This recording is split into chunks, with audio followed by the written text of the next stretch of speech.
niliona kwamba tufahamiane ndani ya serikali, lakini pia ndani ya chama.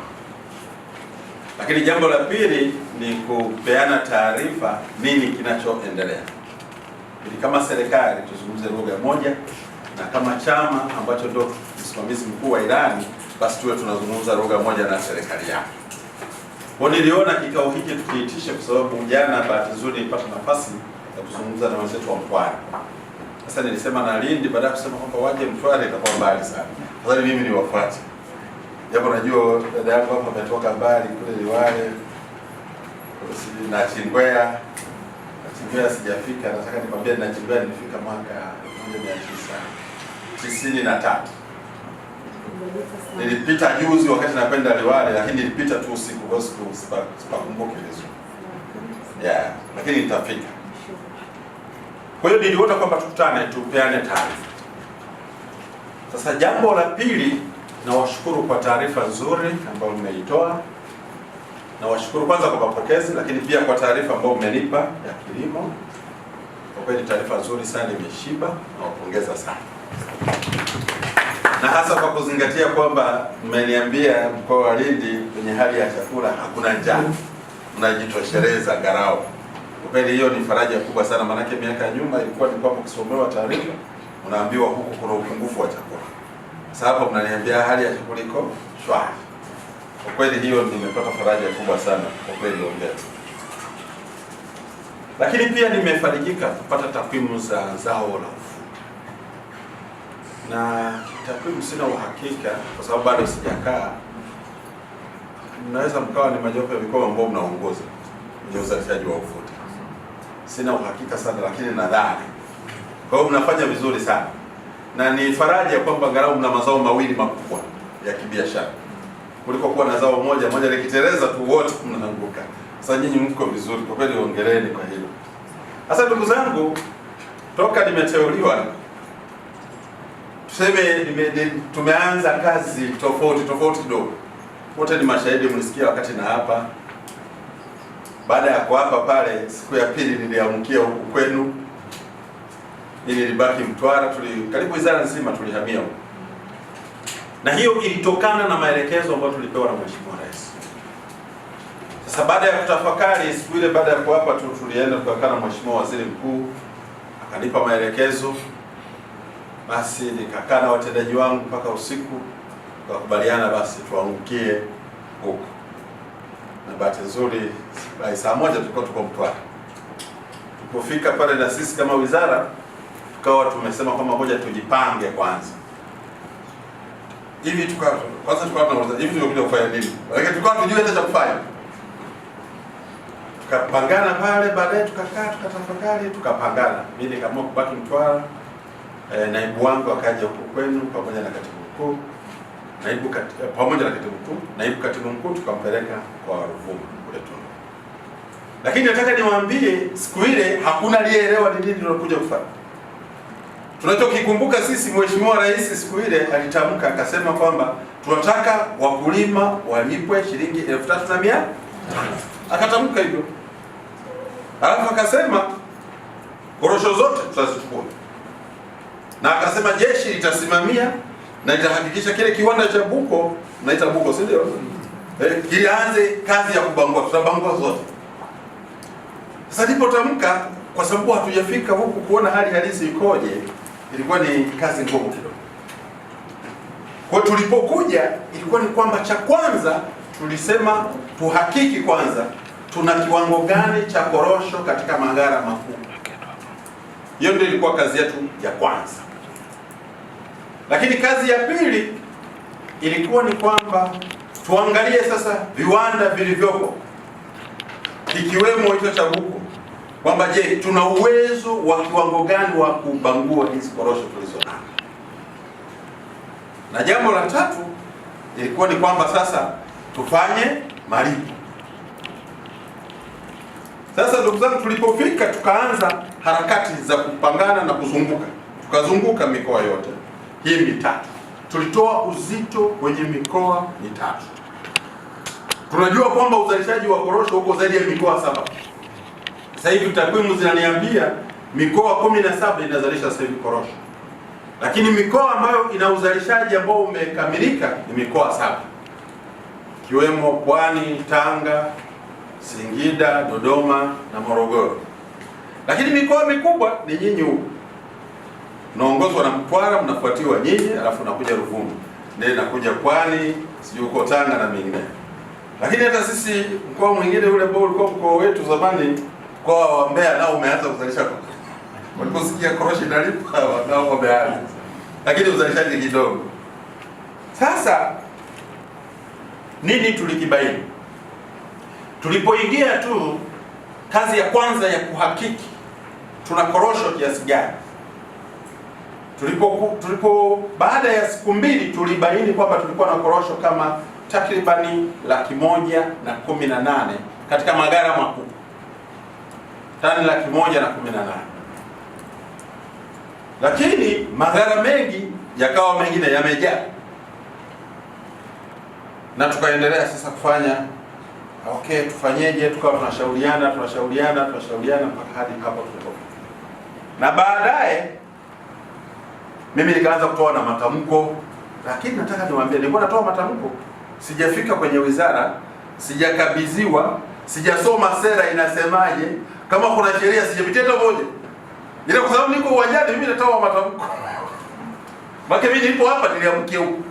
Kwa hiyo hata sera, ndugu yangu, mimi sikujua kuna sera au kuna nini. Tukawa tunaendelea. Lakini baadaye niliondoka nikaenda tukakabidhiana na mwenzangu, tukakaa na taasisi kwa kaniambia kidogo. Baadaye nikasema narudi sasa kambini tena. Nilikaa nimekoa. Sasa kikao cha leo niliona ni vyema tupeane taarifa.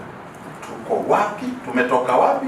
Tuko wapi na nini kinaendelea, ili kusudi viongozi wangu wa chama na viongozi wa serikali tuongee lugha hii. Huku kwetu tuna vyama vya upinzani, siamini kama watakuwa wanatutakia mema, watakuwa wanatutakia mambo ya haribiki. Na sio tu hao, wako watu wengi wanatutakia mambo ya kufanya nini, ili wapate gia ya kuingilia. Sasa nini tumefanya?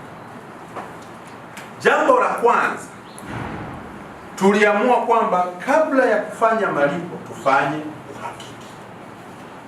Na kwa nini tufanye uhakiki? Na tunahakiki nini? Mheshimiwa Rais katika maagizo yake siku ile alisema tumulipe mkulima. Sasa swala likaja, mkulima ni nani? Tukaanza kuulizana, mkulima amesema tumulipe mkulima. Mkulima ni nani? Angesema tukanunue tu korosho, ilikuwa rahisi sana. Maana ilikuwa ni kuja huku sisi tuangalia kwenye vyama vikuu kuna korosho kiasi gani pale, sisi tunapiga hesabu, tunawalipa hela zao, na huko kama wana vyama vya msingi wanawapa vyama vya msingi, vyama vya msingi wanapo wadani wananchi wao. Kazi ingekuwa nyepesi, hata sisi wenyewe tusingekuwepo. Lakini kikubwa kilichokuja kujitokeza, tumulipe mkulima. Kwa hiyo jambo likaja kwa mkulima ni nani? Wazee, mkulima ni yule mwenye kwa definition ya kawaida, mkulima ni yule ambaye analima, amezalisha ile korosho ni ya kwake kutoka shambani kwake. Lakini mkuu wa wilaya hapo anaweza kawa naye ana korosho amenunua. Sasa je, naye ni mkulima? Sasa wakasema huyo sio mkulima, huyo ni mfanyabiashara. Sasa na sisi rais ametuambia tukamlipe nani? Mkulima. Kwa sisi tukasema basi tuitafute korosho ya mkulima tulipe, alafu ya mfanyabiashara tumwekea utaratibu wa namna ya kuuza au kuichukua kwamba auze wapi.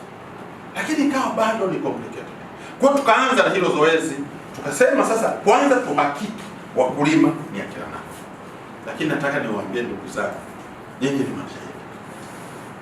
Mimi sikujua kabla sijaja huko kwenye wizara, nifikiri takwimu zipo.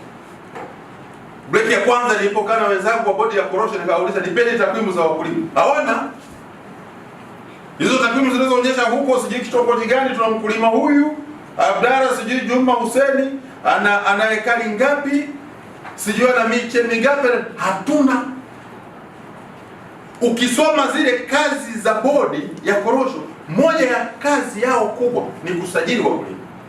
Lakini hawajafanya. Kwa hiyo ikawa ni kazi kubwa sana. Tunapataje sasa kuwajua wakulima hao?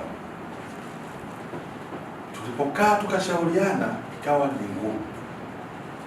Lakini la pili tukasema hao wakulima watakuwa wanatofautiana. Kuna wakulima wadogo, kuna wakulima wa kati na wakulima wa juu. Je, ni nani mkulima mdogo anaishia wapi na wakati anaishia wapi? Wajua anaishia wapi? Karumbana. Lakini mwisho wa yote tukasema tugawe hawa watu kwa makundi mawili badala ya matatu. Tuwe na mkulima mdogo na tuwe na mkulima ambaye anaanzia kwa mkulima wa kati, anaweza kuwa mpaka hadi mkulima wa juu. Tukasema huyu mkulima mdogo aanzie kilo 1 mpaka kilo 1,500. Huyu ni mdogo.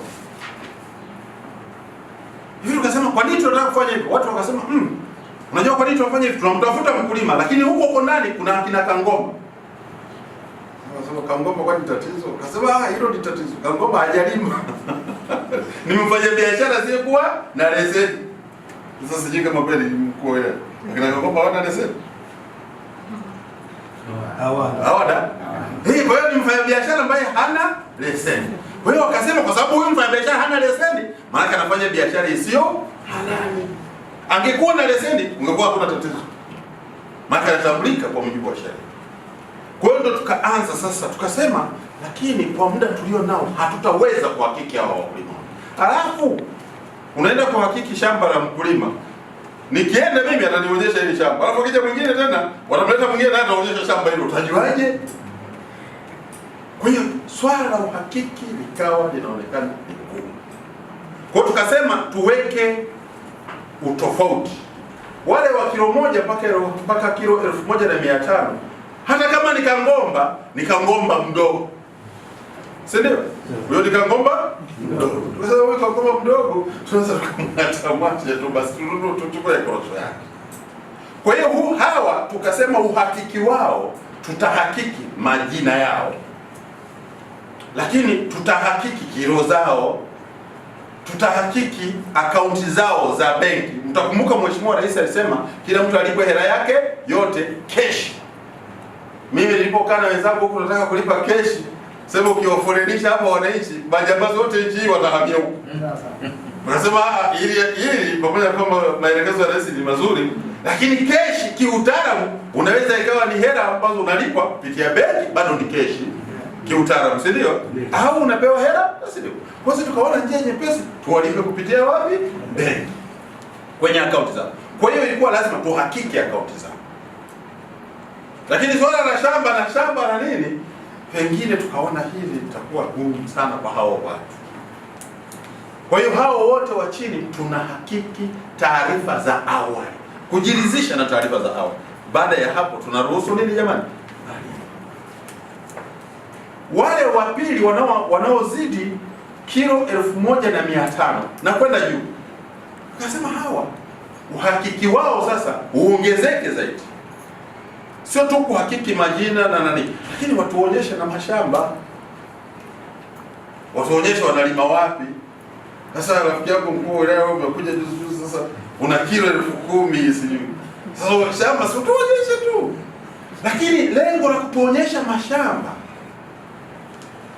kuna mambo mawili. La kwanza, tumjue mkulima wetu mkubwa, na kama ni mkulima mkubwa, maana yake huyu tunatakiwa tukae naye tuone namna ya kumsaidia zaidi. Atuambie mimi nalima eka zangu hizi, tuone tija yake ilivyo, tumpe na huduma zaidi. Kwa sababu sisi tunaamini kwamba hawa wakulima hawa wakubwa wakiweza ndio wataweza kuchangia mchango mkubwa sana katika nchi. Kwa hiyo tuone ni kitu gani anahitaji tuweze kumsaidia. Lakini la pili, tutaweza kutambua sasa wakulima wa korosho wakubwa kwa ngapi. Tukasema hilo lazima tulifanye. Sasa kwa timu hizi tulizoziunda, uwezo wa kwenda kuhakiki mashamba ni mdogo. Kwa hiyo tulikubaliana tushirikiane na viongozi wetu wa mikoa husika, mkuu wa mkoa pamoja na kamati zao za ulinzi na usalama.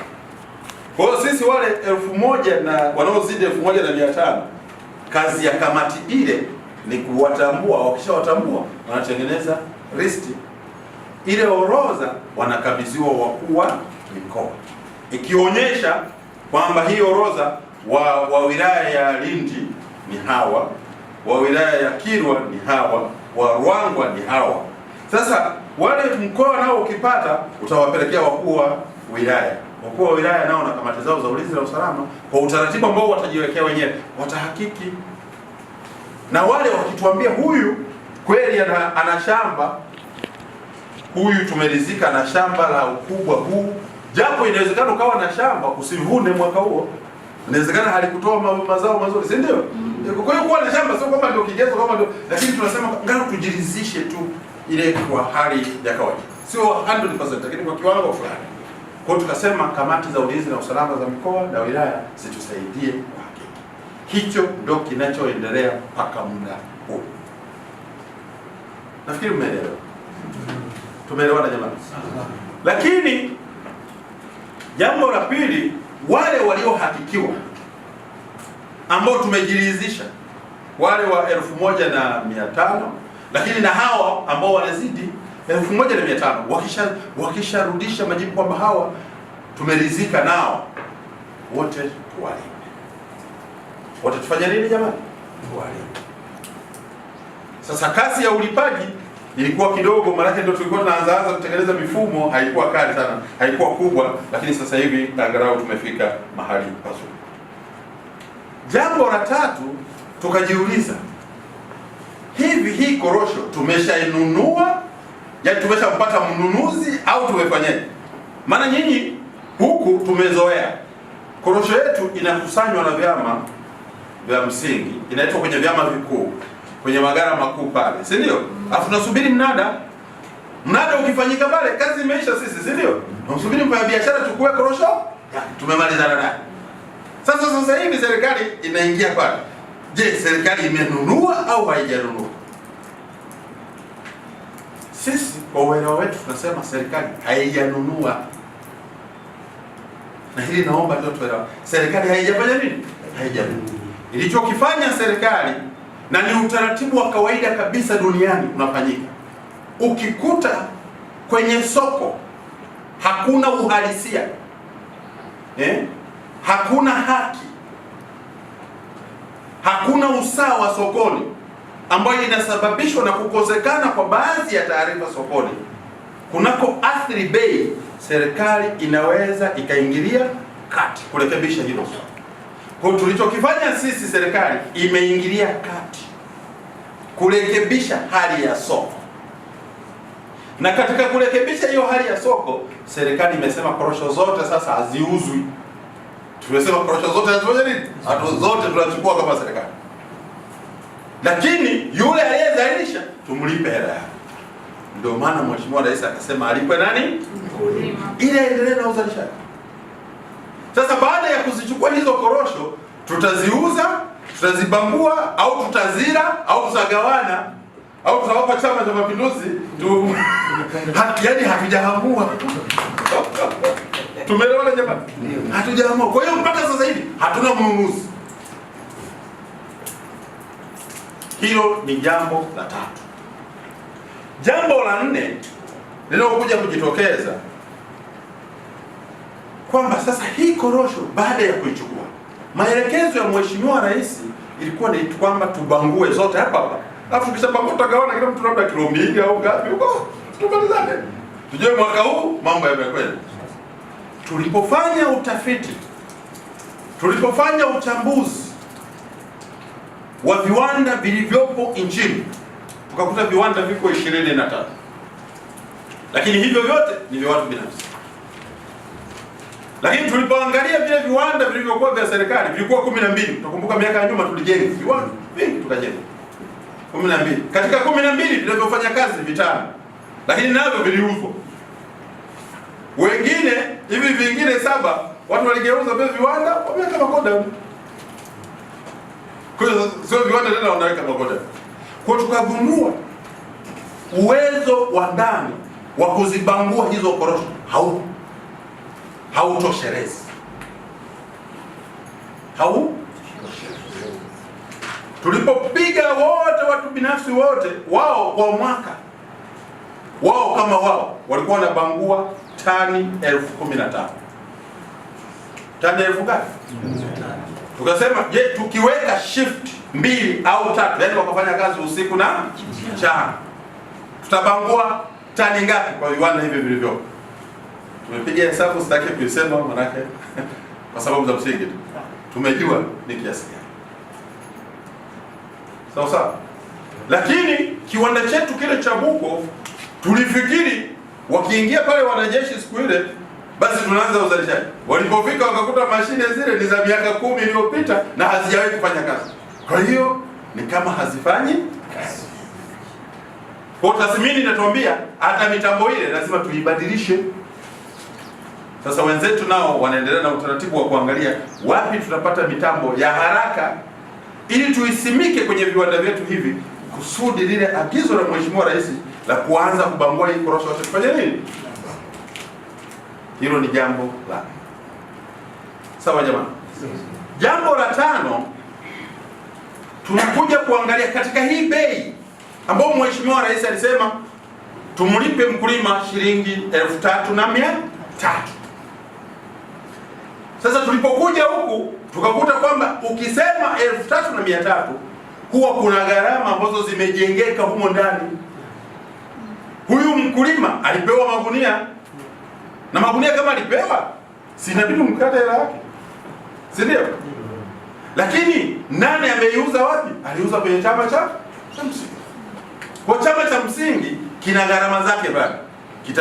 Kitachukua hilo gunia, kitaweka mle ndani, watapima ubora, watapima uzito, watachukua pale, watapakia, watatunza kwenye magari yao madogo. Kama ni kusafirisha magari yakija, watasafirisha kutoka pale kwenye chama cha msingi peleka kwenye magari makubwa. Kuna gharama ziko pale. Na kwa utaratibu wa nyuma zote zilikuwa zimewekwa kwenye ile bei. Lakini ukija tena kwenye chama kikuu nako kuna bei ambazo tena mkulima alikuwepo. Lakini ukitoka hapo kulikuwa na halmashauri ambazo ndio zinasaidia hao wakulima waendelee kufanya vizuri, nao wana kodi mapato yao, tozo zile ambao ni 3% kwa mujibu wa kawaida. Sasa nyinyi mlikubaliana baada ya kuleta 3% kwa bei elekezi, mkakubaliana shilingi 46 kwa kilo yote ya. Sasa swala likaja, je, tukate haya makato kwenye 3,300? Tunaelewana jamani? Tukate tusikate? Sasa nyinyi kama viongozi mnipe jibu. Ilikuwa ngumu. Mimi nilikaa siku 4 bado nachakata na kusanya hizi zote tunazipata. Swala tuamue tukate au tusikate. Mimi nikaomba viongozi wangu wa juu, nikamwambia jamani, huku hali iko hivi, nipeni maelekezo.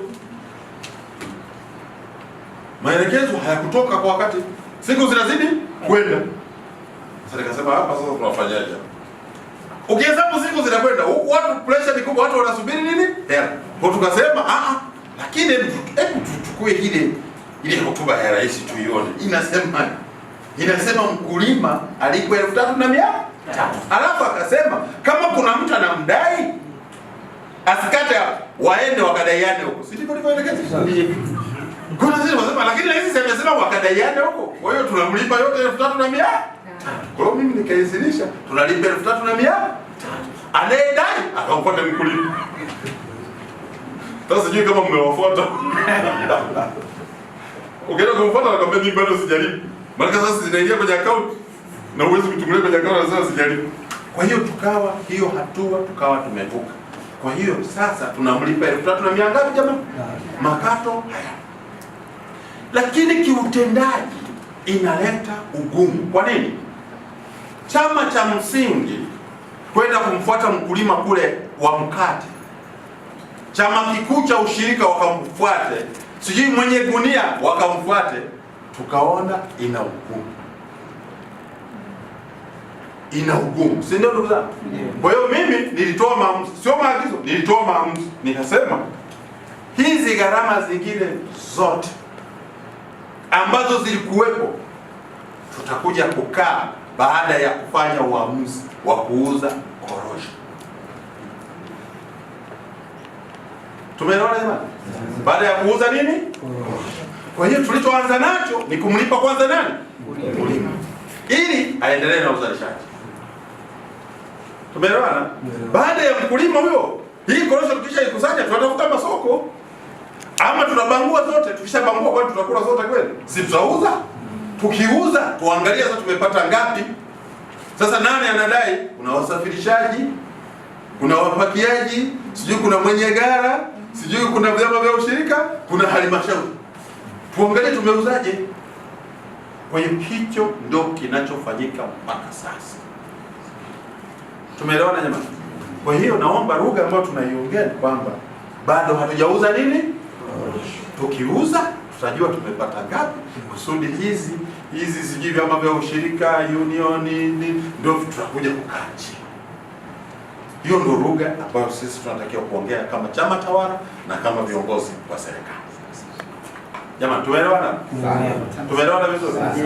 Kwa hiyo hicho ndio kinachotakiwa kuzungumzwa.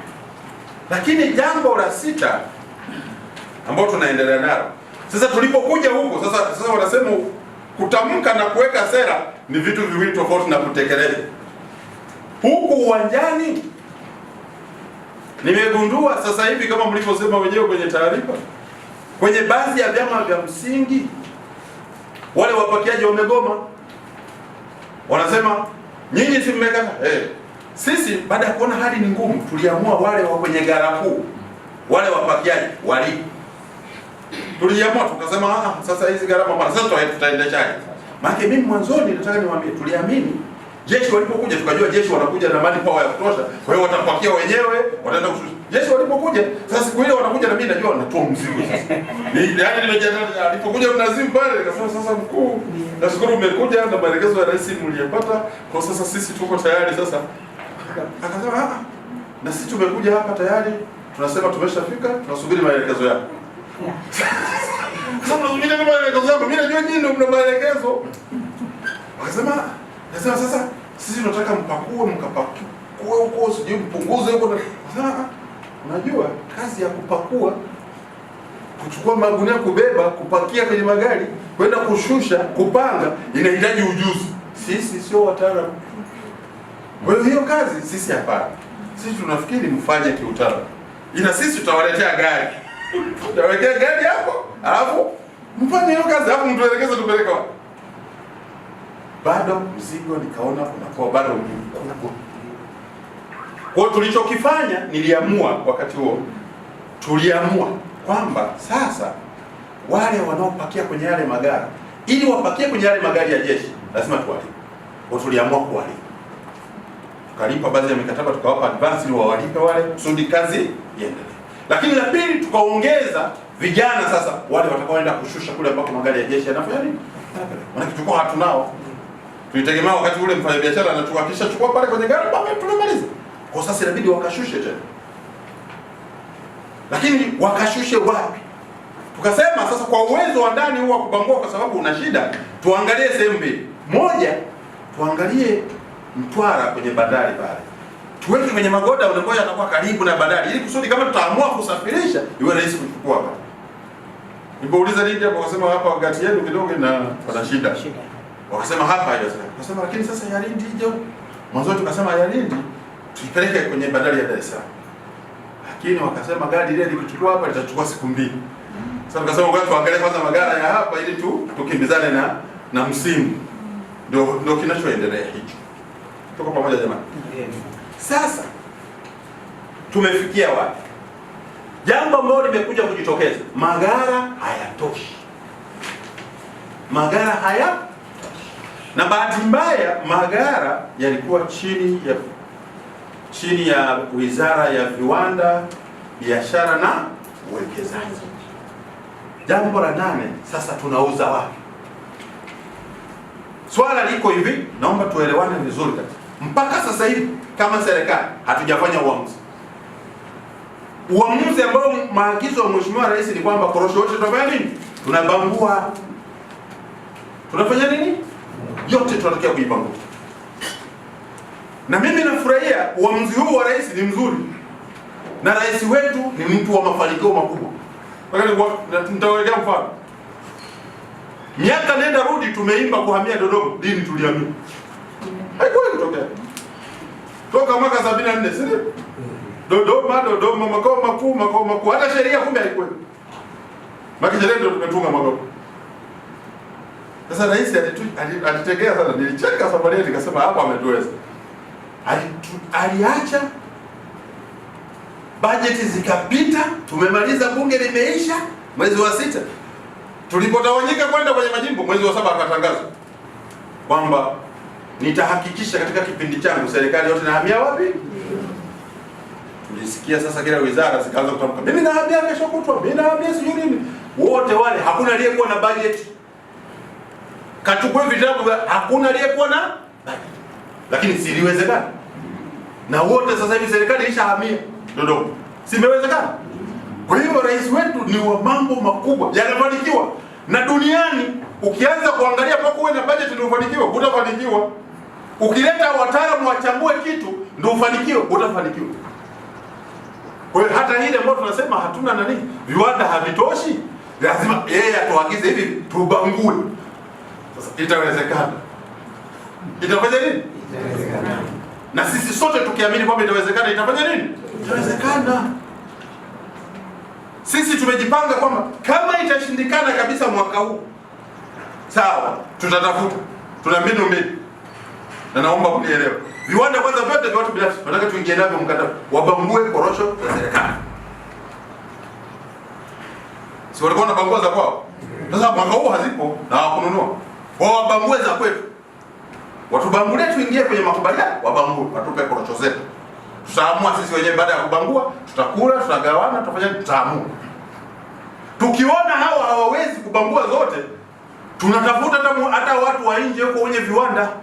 Tuwaombe watubambulie korosho zetu kwa makubaliano. Lakini waturudishie korosho zetu. Sio wabambue wauza. Wao si wana mitambo ya kubambua. Watubambulie, watupe korosho zetu.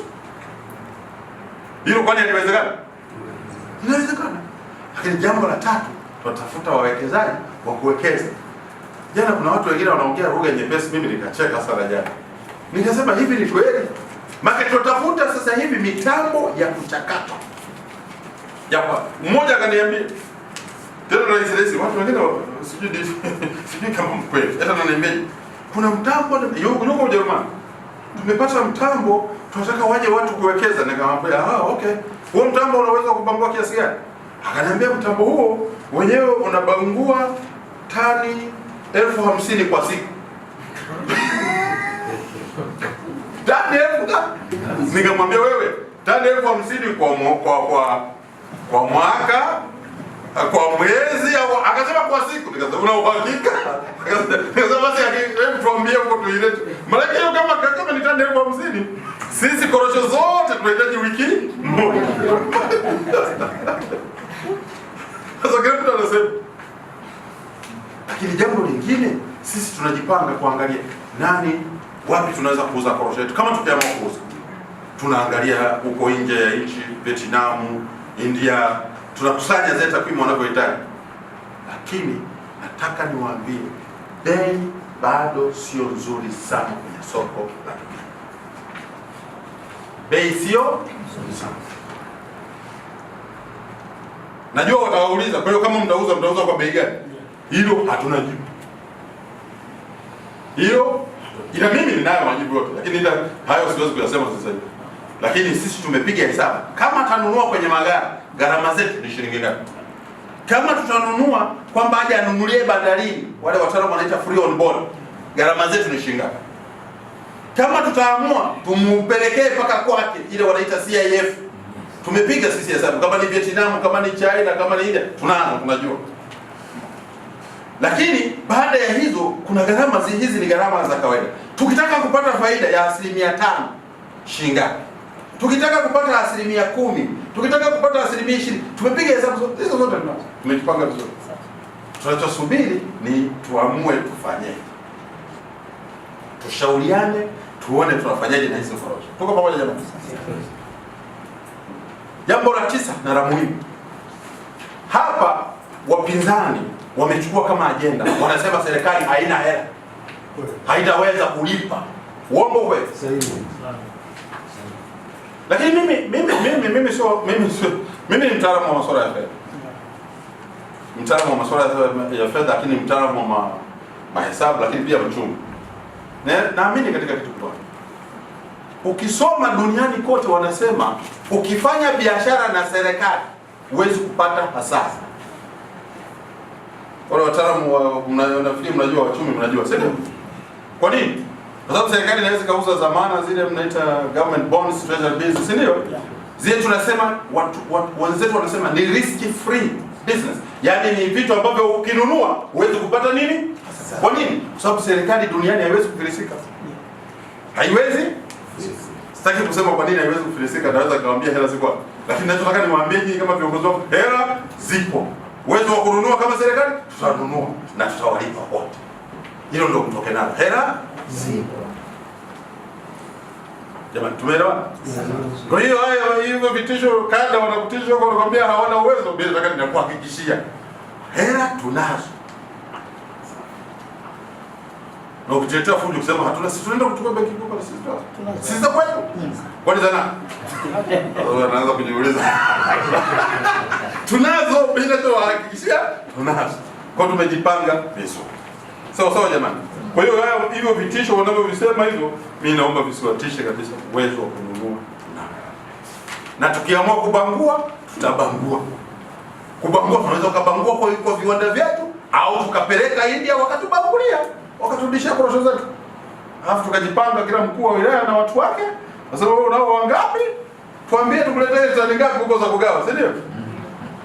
Maana mpaka juzi kuna order zingine zinatoka kwa jamani wanataka tani 10,000 ya korosho zilizobanguliwa. Tunazipata wapi haraka zilizobanguliwa? Tani 10,000. Mwenyekiti, ni rahisi sana kutamka hivyo. Ziko au zipo Kolindi mnazo? Niambieni kiwanda ambacho kinazo hizo. Hamna. Zile zilizobanguliwa? Hakuna. Ukiniambia zile ambazo hazijabanguliwa, tunazo. Zilizobanguliwa? Hapa. Kwa tuna changamoto hiyo. Sasa hali ikoje ndugu zangu? Mpaka jana tumefikia wapi? Mpaka jana uhakiki wa vyama vyetu vya msingi ambao ndio wenye wanachama, maana wanachama wale sisi tuhakiki wanachama kwa tafuta wakulima. Sasa wakulima wako kwenye vyama vya msingi. Kwa hiyo uhakiki umefikia kama ifuatavyo. Vyama 220 vimeshahakiki. 220 kati ya vyama vingapi? Kati ya vyama kama 504 vilivyoko mikoa mitatu ya kusini, au kati ya vyama 617 vilivyoko nchi nzima vinavyoshughulika na korosho. Malipo mpaka sasa hivi tumefanya kwenye vyama 181. 181. Sasa tumelipa shilingi ngapi? Magazeti ya jana hata ya leo ukiyasoma yanasema tumelipa bilioni 35, si ndio? Lakini mpaka jana tumelipa bilioni 41.8 mpaka jana. Na tumejiwekea malengo, tulisema kila siku sasa hivi tunataka kulipa. Tulipokuwa tunaanza tulikuwa tunalipa bilioni 1 ngapi? Sasa hivi kila siku tunalipa kati ya bilioni 5 mpaka bilioni 10. Malengo ni bilioni 5 zisipungue kwa siku. Kwa sasa hivi ndio maana tumefika bilioni 41. Na idadi ya wananchi.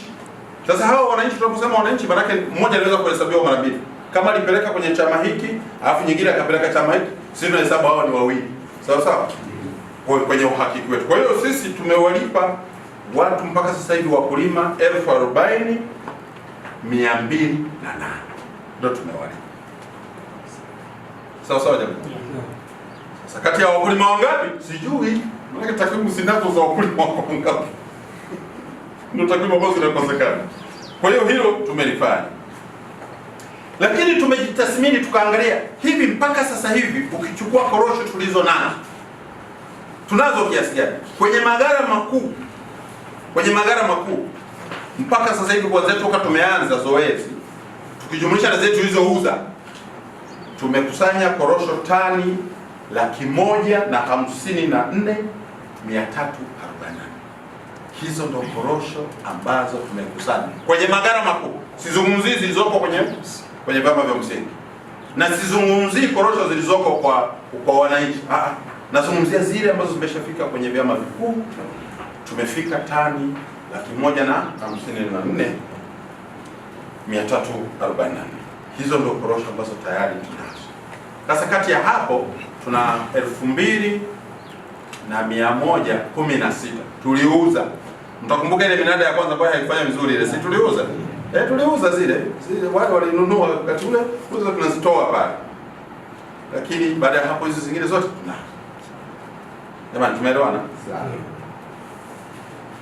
Swala la uhamishaji mpaka sasa hivi, kuhamisha kutoka kwenye magara makuu, bado tuna changamoto, hatujafikia kiwango kizuri. Mpaka sasa hivi tumehamisha korosho tani 14,187. Hizo ndo tumehamisha kutoka kwenye magara makuu kupeleka maeneo ambayo tunatakiwa kutekeleza. Sasa mambo gani ambayo yanaendelea sasa hivi ambayo tumeamua kuyaongeza? Tumeongeza idadi ya timu. Timu zilikuwa 11 za uhakiki, lakini sasa tumeongeza, tunataka timu zifike mpaka 30. Kwa tumeongeza watendaji. Tumeomba mikoa inayohusika watupatie baadhi ya watendaji na sisi baadhi ya viongozi tuwepo. Kwa hiyo hapa kuna baadhi yenu inawezekana tayari wameshawasiliana na nyinyi, lakini kuna wengine bado. Nafikiri ndio mojawapo ya kazi ambayo inabidi nifanye leo hapa, ili timu zile ziongezeke, kwa sababu timu tunataka ziwe 2. Kuna timu hizi za uhakiki ambazo ziko kupitia mahesabu na majina, lakini kuna timu zitakazoundwa na kila wilaya za madisi kwenda kuhakiki mashamba ya huko. Sasa kuna timu vitu kaingia mtaani mle, sasa unaangalia mashamba ya korosho. Lakini wakati huo itatusaidia pia kutengeneza mfumo wa kujua wakulima wangapi tunao na wana maeneo yenye ukubwa kiasi gani. Tuko pamoja jamani? Kwa hiyo hayo yote yanaendelea. Sasa nini tumekifanya ambacho kilikuwa ni changamoto? Baada ya kuona zoezi hili limekuwa gumu,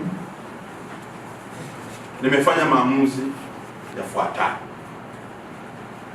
Moja, tumeongeza idadi kutoka 1,500 kilo 1,500 mpaka kilo 3,000. Hizo zoezi. Tumeelewana jamani? Haina maana hawa hawatahakikiwa, lakini sisi tutawahakiki kwenye ile uhakiki ule wa awali, tutawalipa. Tukiwa na wasiwasi miongoni mwao, tutawakabidhi kamati za ulinzi na usalama ziendelee kufuatilia pamoja kama umelipa diski. Tuonyeshe kashamba galiko. Si ndio? Ndio, tumeelewana? Hilo la kwanza. La pili,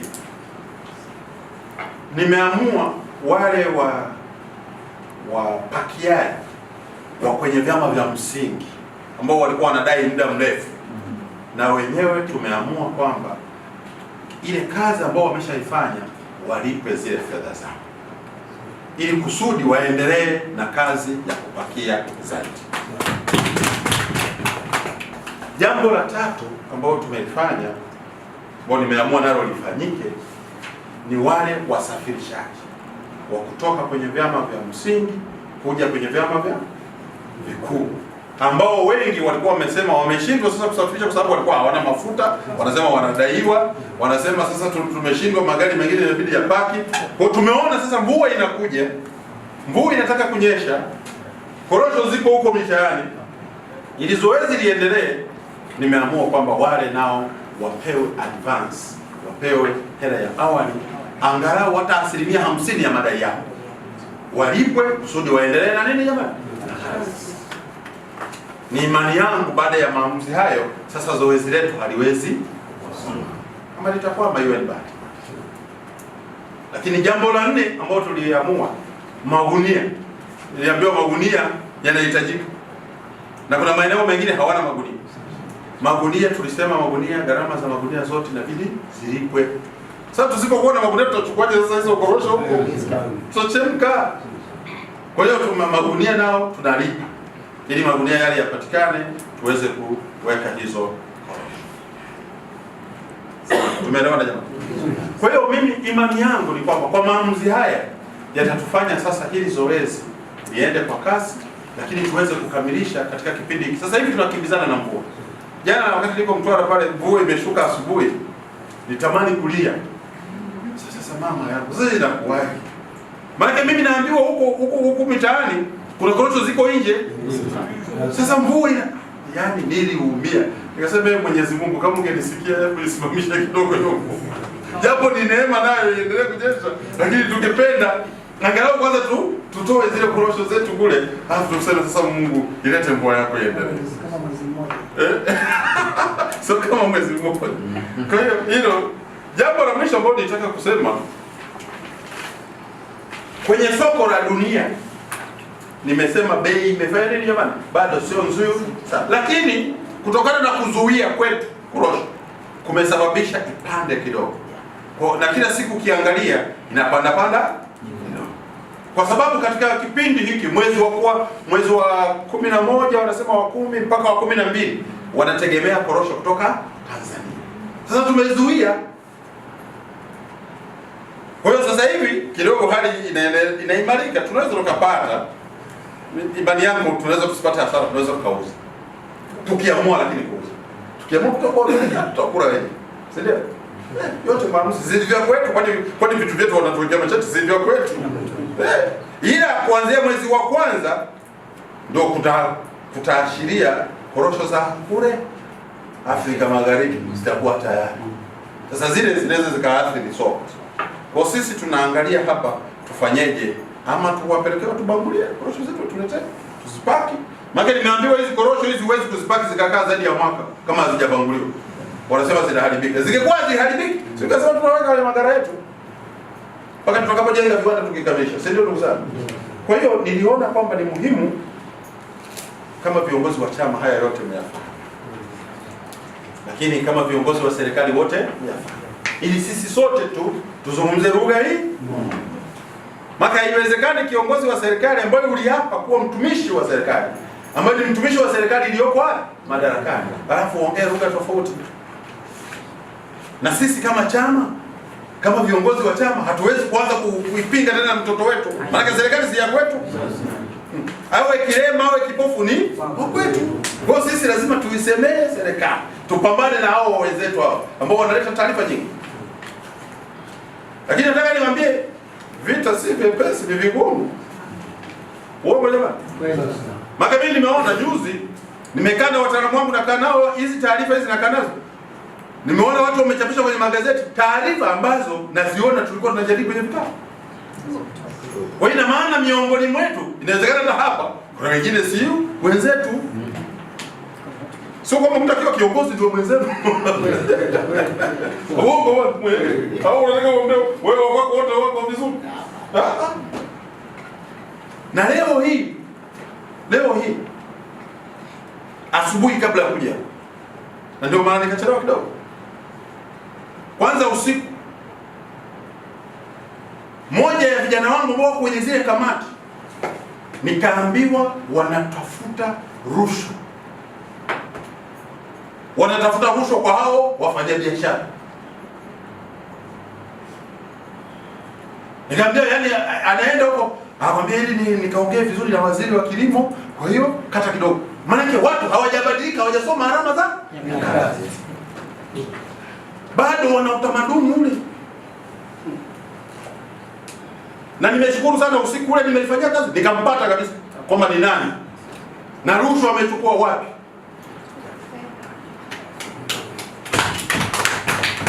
Kwa hiyo kuanzia leo tumemsimamisha.